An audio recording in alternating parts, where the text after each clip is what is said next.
Në janar të këtij viti patëm kënaqësinë të prezantojmë transformimin e Vilës 31, dikur rezidenca e një prej simboleve më të errta të izolimit në historinë tonë, sot e zbuluar për publikun dhe e hapur për artistët, shembulli për kushtimin tonë për të promovuar artin dhe kulturën si motor tashmë të zhvillimit ekonomik, forcimit të identitetit dhe rritjes ndikimit të Shqipërisë në arenën ndërkombëtare kulturore.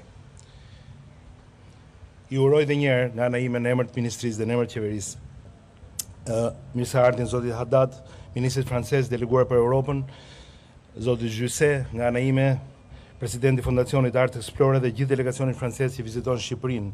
E theksoj edhe një herë falënderimin për ta dhe për gjithë organizatorët dhe për gjithë kuratorët e Vilës 31 për këtë projekt që ata janë duke e administruar në bashkëpunim me Mekin.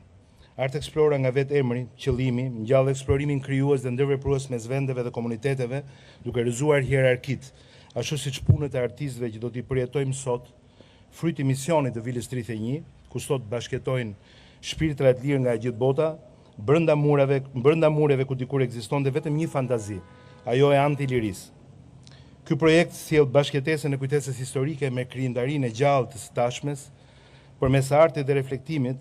Ky vend jo vetëm që ruan historinë sot, por e riimagjinon atë dhe përshtat në funksion ndërgjegjes, përfshirjes dhe emancipimit shoqëror. Një vëmendje shumë të rëndësishme merr promovimi i artistëve të rinj vendas, duke i mbështetur në rrugtimin e tyre krijues dhe duke i dhënë atyre hapësira ku ata mund të shprehin veten dhe të ekspozojnë veprat e tyre. Këtë vit, Ministria e Ekonomisë, Kulturës dhe Inovacionit ka mbështetur përmes programit të ri kombëtar të granteve për kulturën dhe krijimtarinë 10 artistë e aktivitete që do të zhvillohen në Vila Art Residence dhe më gjerë. Festivali që çelim sot këtu dhe nesër në Durrës është një ndër ngjarjet më domethënëse edhe demokratike, edhe edukative dhe frymëzuese për Shqipërinë europiane, për publikun vendas dhe atë ndërkombëtar. Qeveria shqiptare ka bërë kryefjalë mbështetjen dhe bashkëpunimin për skenën artistike dhe ndërveprimin me skenën artistike, me politika kulturore dhe me investimin, besimin e shtetit tek shprehia krijuese e tyre. Besojnë fort se kultura është vetëm një mjet i kujtesës, por dhe themel për të ndërtuar një të ardhme më të hapur, më të lirë dhe më gjithëpërfshirëse.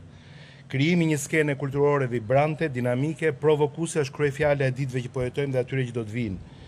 Kjo lëvizje dhe frym vjen përmes lidhjes së ndërtesave të trashëgimisë kulturore, programeve artistike, por po ashtu dhe me inaugurimin e hapësirave të reja, të cilat i vijnë në funksion skenës pavarur.